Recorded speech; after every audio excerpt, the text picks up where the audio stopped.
rồi bu nhu mà màu tu rồi jing nuôi Poland Pochar Pola biết là jing làm lại cái bút char gum orang thau lại sẽ senen có sẽ si tình ngũ này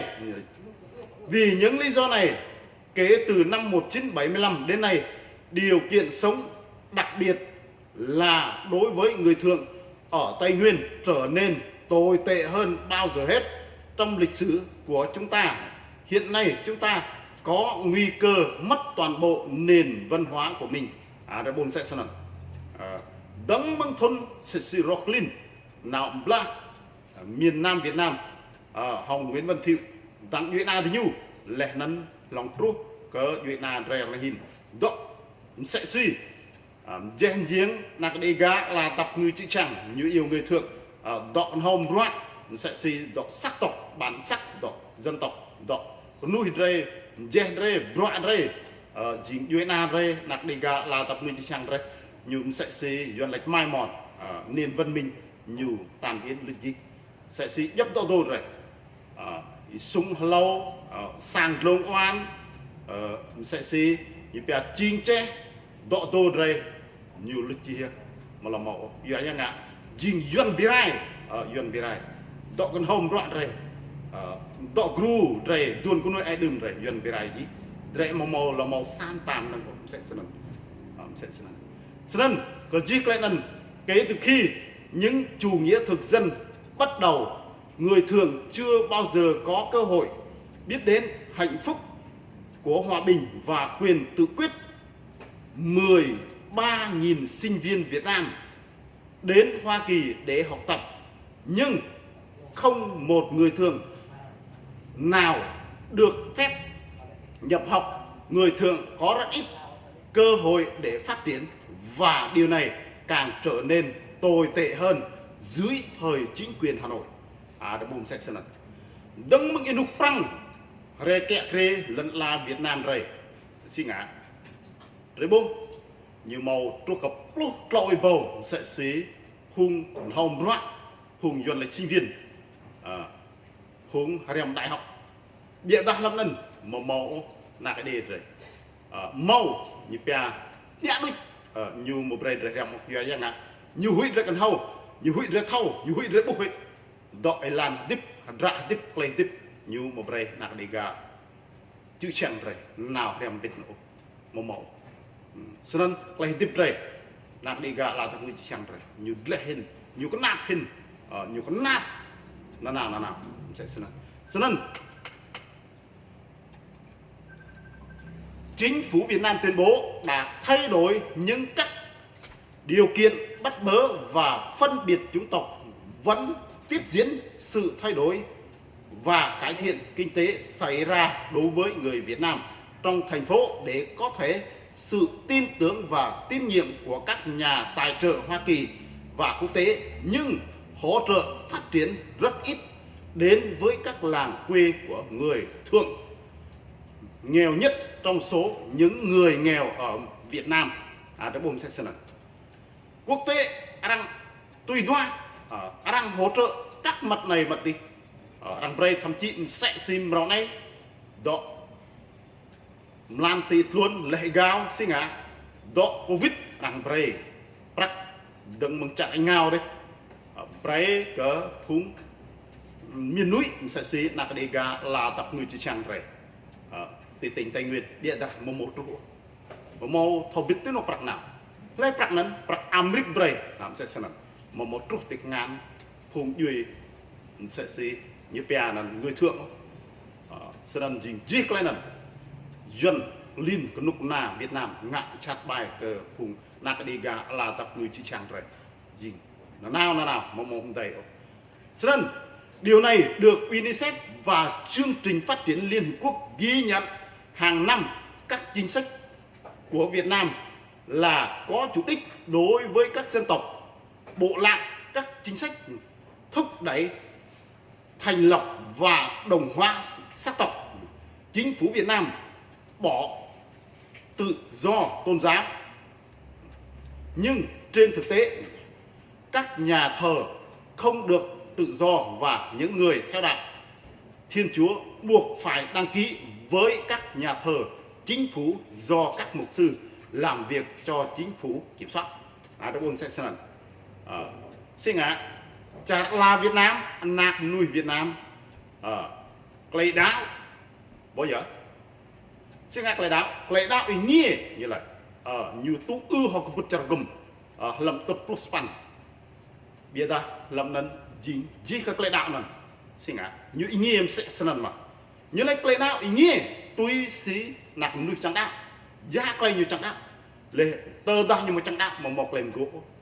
Biết ta làm nên, xin ạ, làm tập plus pan ý nghĩa. Màu sợ trồm nuôi, đuôi cầm gạ clay đáo. Lê nên cân màu sập bọc lần trà, đuôi cầm gạ, giá anh ta clay chẳng đáo. Biết ta, biết từ Việt Nam xin ạ. Rồi bố, màu clay ý nghĩa clay đáo. Hùng gặp nuôi dư cụ là, màu clay tụ đương. Cỡ nạc cái đi gạ là tập nuôi chỉ chẳng có. Mrau này hin, cầu tùm bầu lụp lự, sẽ xí, ý bông bùn nhá, gỡ đạo, dình tin lệnh truyền giá phúc âm. Như một bệ cầm khả, gỡ đạo, một bệ đạo, tờ đà lộ đạo, mạc như lệnh, sân ấn bệ spọc hạ. Vì đây dì lâm quay sinh á, gỡ ắt gỗ đạo mà, yếu như ngạc lệ đạo dình chắc, lệ đạo dình các bạn, lệ đạo dình ý nhỉ, ý nó hay nụ, phùng đạo, dình lệ đạo, chắc chắn hơn lại bộ đạo cùng cụ cái đi xin ạ dinh như vậy sa bò buồn prong đúc tiếp lông trong chữ màu tùy gầm phùng đạo lẽ nên phùng đạo dinh sẽ xị ăn nạc giang ruồi như vậy nạc lại nhỉ nạc lại ngay phùng đạo dinh sẽ xị ra cái lần là dinh như bắt nhầm sinh dọ phùng đạo phùng hải mà vậy ta xin ạ cái nút na duyên clean Việt Nam màu bề đạo tôi ta đã sang á như là đạo của mi đạo của prang đạo cơ fuluro lâm kề khan yang buồn rồi lên nào cho mi như vậy sân như một đại đạo di klen nó sang á jing ipum punya thì nạp này rồi 28 lần năm có bầu lúc nữa thun tua ai bầu tua của tua có bút char gum bị cái bên của yoa cái klen mại pum lọ cỡ từng năm 2019 mại pum để cỡ lúc ba thun từng thì ra lại làm sẽ sân giết lên nần đó nó hay clay nhie clay đạo hả đó nó hệ một cầm khạc clay đạo hả đó nó hệ đó bút chặt cùng ra lệnh bày ngã sân hả sân duyên tin Việt Nam à đó nó gì so làm tốt plus pan rồi bố sẽ sân ngày nay người thường của chúng tôi đã mất nhiều hơn bất kỳ nhóm nào khác ở Việt Nam quyền sống quyền tự do cá nhân quyền sở hữu đất đai của tổ tiên, quyền có nhà thờ, quyền dạy ngôn ngữ riêng và lối sống truyền thống của chúng ta đều đã bị xóa bỏ một cách có hệ thống. Xin ạ. Clay tiếp rây, clay đạo rây, clay rây sẽ xì, yipianan ibat nào rây, clay nhía, clay ibat nào rây, clay cung pú có sang ai đế sẽ xin nhập quyền riêng tư ở giác lệ đạo giác lệ chẳng đạo rồi màu rồi lưu trì do chẳng hạn cộng sản sẽ có lại con nuôi đạo dưới quyền kiểm soát của chính phủ màu đạo dưới ý nghĩa khoa học chân không biết đó cái nục na duyên clean Việt Nam tú họ có bất chặt cũng thôn sải bò tụ pan tu đoạ như là ý nghĩa lại đạo giác lệ chẳng đạo một cầm khác biết đó dọn mà hạt này một dọn sẽ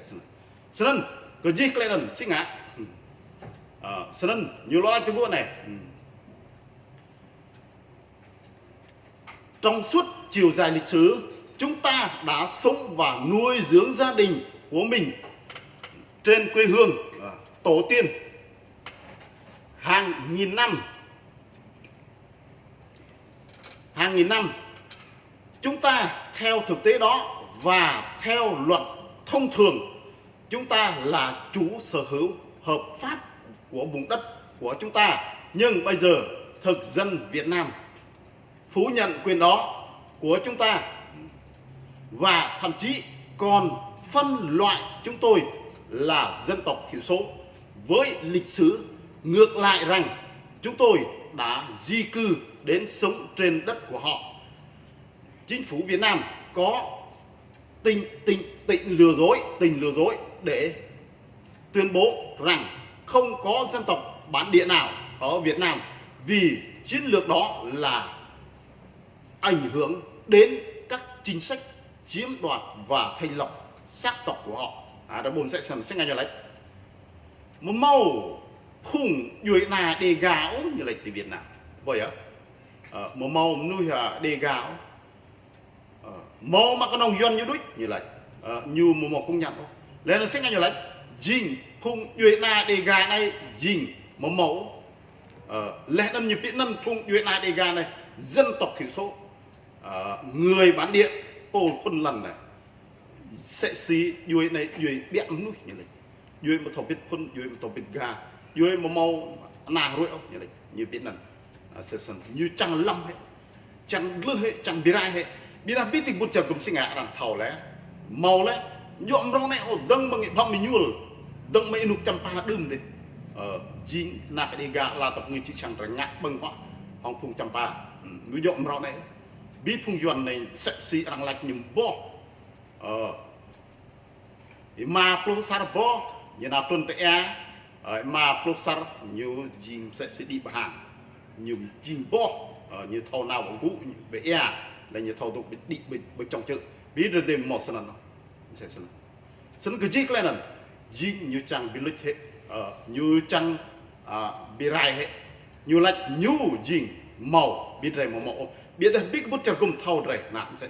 sân cái chiếc lên này ở vùng cẩm này dịp sân thực tế nay đã được khẳng định qua bài phát biểu của phái đoàn thường trực của Việt Nam tại Geneva ngày 14 tháng 7 năm 2022. Vì đại diện cho đến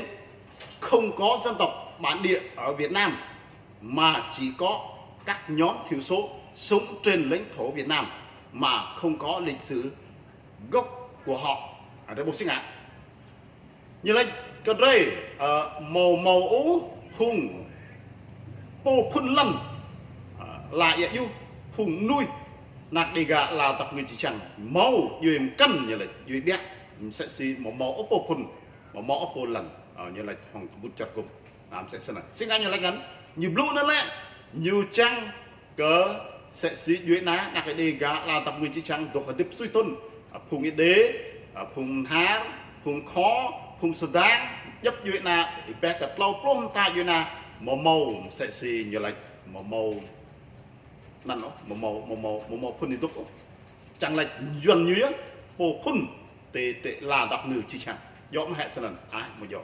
biết là biết thế này rằng lạch màu sẽ bút chặt cùng như bé thừa nhận công nhận rồi lấy phô phun đấy gì như phong mình nhuộm lấy phô tao hóa gì ai sơ cực để bụng sẽ sân như màu tùy xóa sinh anh như chẳng đấy như chẳng sẽ sinh như này họ cũng xóa tên chúng tôi khỏi danh sách các diễn giả tại hội nghị. Hội đồng đáng lo ngại và xúc phạm này phần ảnh hưởng rằng chính phủ Việt Nam vẫn coi thường người dân bản địa